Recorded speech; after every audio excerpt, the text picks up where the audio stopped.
Hi friends, welcome to Dhansas world. ഇന്ന് നമ്മൾ share ചെയ്യുന്നത് നമ്മുടെ കണ്ണൂർ പറശ്ശിനിക്കടവ് ശ്രീ മുത്തപ്പൻ ക്ഷേത്രത്തിലുള്ള ഒരു പ്രസാദമുണ്ട്. ഒരു മമ്പയറും തേങ്ങയൊക്കെ വെച്ചിട്ടുള്ളൊരു പ്രസാദമാണ്. അപ്പോൾ അതിൻ്റെ റെസിപ്പിയാണ്. എന്നാൽ അതുപോലെയല്ല ചെയ്യുന്നത്, അതിൽ കുറച്ച് മാറ്റങ്ങളൊക്കെ ഞാൻ വരുത്തിയിട്ടുണ്ട്. കാരണം അവിടെ കിട്ടുന്ന പ്രസാദം എന്ന് പറയുന്നത് സാധാരണ നമ്മൾ വേറെ വെളിച്ചെണ്ണയോ തേങ്ങയോ ഒന്നും ചേർക്കാത്ത ഒരു പ്രസാദമാണ്. പക്ഷെ നമ്മൾ വീട്ടിൽ വൈകുന്നേരം ചായക്കൊക്കെ ഉണ്ടാക്കുന്നത് അതിൽ വെളിച്ചെണ്ണയും തേങ്ങയൊക്കെ ചേർത്തിട്ടാണ്. അപ്പോൾ അതിൻ്റെ ഒരു റെസിപ്പിയാണ്. അപ്പോൾ ഞാൻ ഡീറ്റെയിൽഡായിട്ട് നിങ്ങൾക്കത് പറഞ്ഞുതരാം. അപ്പോൾ അതുണ്ടാക്കാൻ വലിയ പണിയൊന്നുമില്ല, വളരെ പെട്ടെന്ന് ഉണ്ടാക്കാൻ പറ്റും. അതുപോലെ തന്നെ നമ്മൾ പറശ്ശിനിക്കടവ്, നമ്മളെ കണ്ണൂർക്കാർക്ക് അറിയാം. പറശ്ശിനിക്കടവൊക്കെ പോയി കഴിഞ്ഞാൽ നമുക്ക് മമ്പയർ മാത്രമല്ല, ചിലപ്പോൾ സാധാരണ നമ്മളെ കറുത്ത കടല വെച്ചിട്ടുള്ള പ്രസാദവും കിട്ടാറുണ്ട്. അതുപോലെ നമ്മളെ വീടുകളിലൊക്കെ ഈ മുത്തപ്പനൊക്കെ കഴിപ്പിക്കാറുണ്ട്, വെള്ളാട്ടം ഒക്കെ കഴിപ്പിക്കാറുണ്ട്. ആ ഒരു സമയത്തും നമ്മൾ ചിലപ്പോൾ ചെറുപയറിൽ ഇതുപോലെ തേങ്ങയിടും, അല്ലെങ്കിൽ മമ്പയർ അല്ലെങ്കിൽ കടല അങ്ങനെ വെച്ചിട്ടാണ് വീടുകളിലൊക്കെ കൊടുക്കുന്നത്. അപ്പോൾ ഈ ഒരു പറശ്ശിനിക്കടവ് മുത്തപ്പൻ ക്ഷേത്രത്തിലെ ഇതിനെക്കുറിച്ചിട്ട് നിങ്ങൾക്ക് പറഞ്ഞു തരേണ്ട ആവശ്യമില്ല. പ്രത്യേകിച്ച് നമ്മളെ കണ്ണൂർക്കാർക്ക് അറിയാം, നമ്മുടെ മുത്തപ്പൻ എന്ന് പറയുന്നത് നമ്മളെ കണ്ണൂർക്കാരുടെ ശരിക്കും പറഞ്ഞാൽ ഒരു വികാരം തന്നെയാണ്. നമ്മളെന്ത് ആപത്ത് വന്നു കഴിഞ്ഞാലും നമ്മൾ വിളിക്കുന്നത് മുത്തപ്പ എന്നാണ് വിളിക്കുന്നത്. കാരണം നമ്മളെ സങ്കടങ്ങൾ അത്രക്കും നമ്മളെ അറിയുന്നൊരു ദൈവം എന്ന് പറയുന്നത് നമ്മുടെ മുത്തപ്പൻ മാത്രമാണ്. ശരിക്കും പറഞ്ഞാൽ നമ്മൾ മുത്തപ്പൻ എന്ന് പറയുമ്പോൾ പോലും നമുക്ക് സത്യം പറഞ്ഞാൽ കണ്ണ് നിറയും, തൊണ്ട ഇടറുമൊക്കെ ചെയ്യാറുണ്ട്. നമ്മൾ കണ്ണൂരുകാർ മാത്രമല്ല, നമ്മളെ കേരളത്തിന് പുറത്തുള്ളവരായാലും കേരളത്തിനുള്ളിലുള്ളവരായിക്കഴിഞ്ഞാലും ഈ മുത്തപ്പൻ്റെ പ്രശസ്തി കേട്ടിട്ട് അവിടത്തേക്ക് വരാറുണ്ട്. അത്രയ്ക്കും ശക്തിയുള്ള ഒരു ദൈവമാണ്. അതുപോലെ തന്നെ പല ആൾക്കാരും പറഞ്ഞിട്ട് കേട്ടിട്ടുള്ള അറിവുമുണ്ട്. അതുപോലെ തന്നെ നമുക്ക് തന്നെ സ്വന്തം നമുക്ക് തന്നെ ഒരു വിശ്വാസവും നമുക്ക് തന്നെ അനുഭവവും ഒക്കെ ഉണ്ട്. അപ്പോൾ ഞാൻ കൂടുതൽ കാര്യങ്ങളിലേക്ക് കടക്കുന്നില്ല. ഞാൻ ഈ റെസിപ്പി എങ്ങനെ ഉണ്ടാക്കുന്നതെന്ന് നിങ്ങൾക്കൊന്ന് പറഞ്ഞുതരാം. അപ്പോൾ ഇത് ഉണ്ടാക്കാൻ ഞാനിവിടെ എടുക്കുന്നത് 1 കപ്പ് മമ്പയറാണ്. അപ്പോൾ മമ്പയർ എന്നാണ് നമ്മൾ പറയുന്നത്, സാധാരണ വൻപയർ എന്നാണ് പറയുന്നത്. അപ്പോൾ ഞാനിത് 1 കപ്പ് വൻപയർ ഇതാ വെള്ളത്തിലേക്കൊന്ന് കുതിരാനിട്ട് വെച്ചിട്ടുണ്ട്. അപ്പോൾ നമ്മൾ തലേന്ന് രാത്രിയൊക്കെ ആണെങ്കിൽ രാവിലത്തേക്ക് നന്നായിട്ട് കുതിർന്ന് കിട്ടും. അല്ലെങ്കിൽ ഒരു 8-10 മണിക്കൂറെങ്കിലും നന്നായിട്ട് കുതിർന്ന് കിട്ടിയാൽ മാത്രമേ നല്ലപോലെ ഒന്ന് വെന്ത് കിട്ടുള്ളൂ നമുക്ക്. അപ്പോൾ ഇതുപോലെയുള്ള ഒരു കപ്പിലാണ് ഞാൻ എടുത്തിരിക്കുന്നത്. ഈ അരക്കപ്പിൻ്റെ ഇതിലാണ് ഞാൻ എടുത്തത്. അതിൽ 2 പ്രാവശ്യമായിട്ടാണ് എടുത്തത്. അപ്പോൾ വൻപയർ എല്ലാവർക്കും അറിയാമെന്ന് വിചാരിക്കുന്നത്, നമ്മൾ സാധാരണ വൻപയർ എരിശ്ശേരിയൊക്കെ വെക്കുന്നുണ്ടല്ലോ, മത്തനൊക്കെ ഇട്ടിട്ട്, ആ ഒരു പയറാണ് ഇതിലേക്ക് യൂസ് ചെയ്യുന്നത്. അപ്പോൾ നല്ലപോലെ കുതിർന്നിട്ടാൽ മാത്രമേ നമ്മൾ കഴിക്കുമ്പോൾ നല്ല ടേസ്റ്റ് ഉണ്ടാവുള്ളൂ. അപ്പോൾ കുതിർത്ത സാധനം വേവിക്കുമ്പോഴും കുതിർക്കാത്ത സാധനം വേവിക്കുമ്പോഴും ഉള്ള ഡിഫറൻസ് നിങ്ങൾക്ക് അറിയാമായിരിക്കുമല്ലോ. അപ്പോൾ ഇത് ഞാൻ ഏകദേശം ഒരു 5-8 മണിക്കൂർ തന്നെ കുതിർത്ത് വെച്ചിട്ടുണ്ട്. എന്നിട്ട് ഇത് നല്ല പോലെ ഒന്ന് കഴുകിയെടുക്കണം. അപ്പോൾ ഒരു 3-4 പ്രാവശ്യം കഴുകിയെടുത്തതിന് ശേഷം നമുക്കിതൊന്ന് കുക്കറിലേക്ക് ഇട്ട് കൊടുക്കണം. അപ്പോൾ സാധാരണ ക്ഷേത്രങ്ങളിലൊക്കെ ഉണ്ടാക്കുന്നത് ഇത് നല്ലപോലെ ഒരു കുതിർത്ത് വെച്ചതിന് ശേഷം അവർ ബട്ടലത്തിലൊക്കെ വെച്ചിട്ടാണ് അവർ വേവിച്ചെടുക്കുന്നത്. പക്ഷേ നമ്മൾ വീടുകളിലൊക്കെ നമ്മൾ സാധാരണ ഗ്യാസിലൊക്കെ അടുപ്പിലൊക്കെ കുക്ക് ചെയ്യുന്ന സമയത്ത് നമുക്ക് ഒരുപാട് കുക്കിംഗ് ടൈമൊക്കെ വേണ്ടി വരും. അതുകൊണ്ട് എല്ലാവരും എളുപ്പപ്പണിയല്ലേ നോക്കുന്നത്. അതുകൊണ്ട് കുക്കറിലേക്ക് തന്നെയാണ് ഞാനും ഇത് ഇട്ട് കൊടുക്കുന്നത്.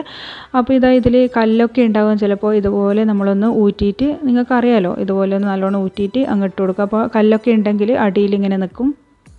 അപ്പോൾ അതിൻ്റെ അടിയിൽ കല്ലുണ്ടെങ്കിൽ തന്നെ നിങ്ങൾക്ക് ഒരു പ്രാവശ്യം ഇതുപോലെ ഇങ്ങനെ അരിക്കുമ്പോൾ മനസ്സിലാകും. അങ്ങനെ ഉണ്ടെങ്കിൽ, കല്ലുണ്ടെങ്കിൽ ഒരു 2-3 പ്രാവശ്യം ഇതുപോലെ ഒന്ന് അരിച്ചെടുക്കണം. അപ്പോൾ എനിക്ക് കിട്ടിയത് നല്ല മമ്പയറാണ്. അതുകൊണ്ട് ഇതിൽ കല്ലും മണ്ണും അങ്ങനെ ഒന്നുമില്ല. അപ്പോൾ ഒറ്റ പ്രാവശ്യം മാത്രമേ ഞാൻ ഇതുപോലെ ഒന്ന് അരിച്ചെടുക്കുന്നുള്ളൂ. എന്നിട്ട് കുക്കറിലേക്ക് ഇട്ടതിന് ശേഷം പിന്നെ നമുക്കിത് ഉപ്പൊക്കെ ഇട്ടിട്ടൊന്ന് വേവിച്ചെടുക്കണം. കണ്ട, ഇതിൽ അടിയിൽ കല്ലോ മണ്ണോ അങ്ങനെയൊന്നുമില്ല. അപ്പോൾ അതിൻ്റെ ആ മമ്പയറിൻ്റെ ആ ഒരു തൊലിയും അതും മാത്രമേ ഇതിലുള്ളൂ.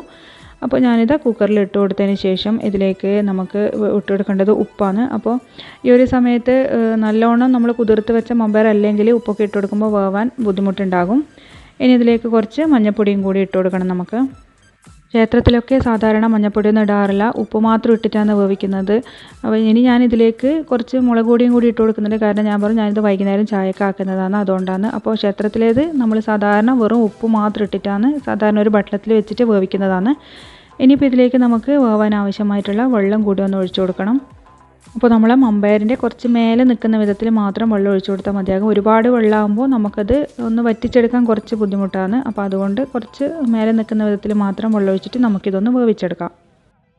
അപ്പോൾ ഞാനിതാ വേവിച്ചെടുത്ത് കൊണ്ടുവന്നിട്ടുണ്ട്. ഞാൻ മീഡിയം ഫ്ലെയിമിൽ 4 വിസിൽ വെച്ചിട്ടാണ് വേവിച്ചെടുത്തത്. അപ്പോൾ ഇതുപോലെ തന്നെ എല്ലാവർക്കും കിട്ടണമെന്നില്ല.